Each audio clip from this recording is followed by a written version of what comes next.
Bonjour, dans cette capsule, nous allons apprendre à évaluer et hiérarchiser des solutions techniques obtenues pour résoudre un problème donné.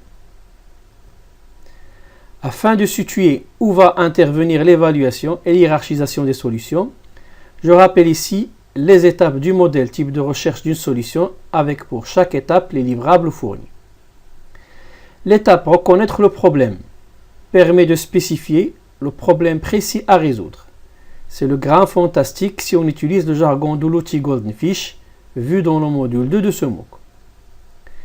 L'étape analyser le problème consiste à ressortir le système de contradiction qui traduit la situation problématique.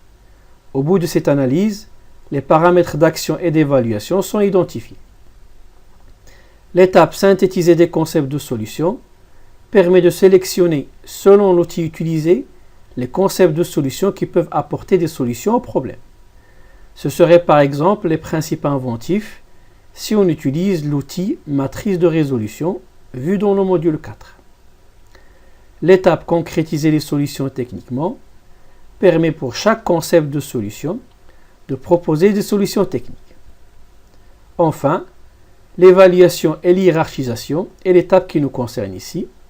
Elle permet de croiser les solutions techniques obtenues dans l'étape concrétiser les solutions et les paramètres d'évaluation obtenus dans l'étape analyser le problème.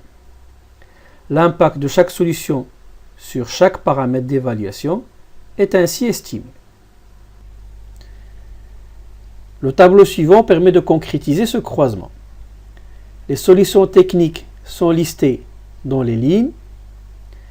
Les paramètres d'évaluation sont portés dans les colonnes.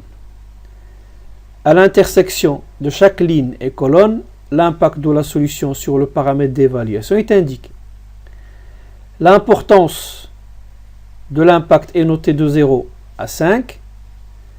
0 indique une neutralité de la solution par rapport au paramètre. 1 indique un impact très faible, alors que 5 indique un impact très fort. Le critère de quantification utilisé dans le système de notation, ici l'acuité, faible ou forte, peut changer d'un cas à un autre. En guise d'application, reprenons l'exemple des salles bondées où les gens ont besoin de s'asseoir et que nous avons utilisé pour illustrer l'outil Golden Fish du module 2. Nous n'allons pas déployer ici le processus complet pour résoudre le problème. Nous allons juste comparer des solutions qui pourraient être utilisées dans le contexte du problème. Les solutions à considérer sont la chaise classique, la chaise pliable, la chaise décorative au sol sous forme de table par exemple, la chaise décorative qui s'accroche au mur ou au plafond.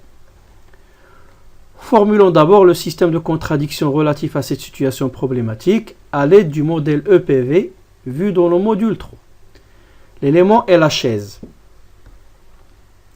Le paramètre d'action est le nombre de chaises, qui peuvent avoir une valeur petite ou grande. Les paramètres d'évaluation qui peuvent s'appliquer au contexte sont l'encombrement, la gêne visuelle et le nombre de places disponibles pour s'asseoir. Il ne reste plus qu'à évaluer l'impact de chaque solution par rapport à chaque paramètre d'évaluation en donnant une note située entre 0 et 5, comme nous l'avons déjà expliqué. Le résultat présenté dans ce tableau montre que la chaise décorative au mur ou au plafond est la meilleure solution vis-à-vis des paramètres d'évaluation considérés, alors que la chaise classique est la plus mauvaise solution. Merci de votre attention.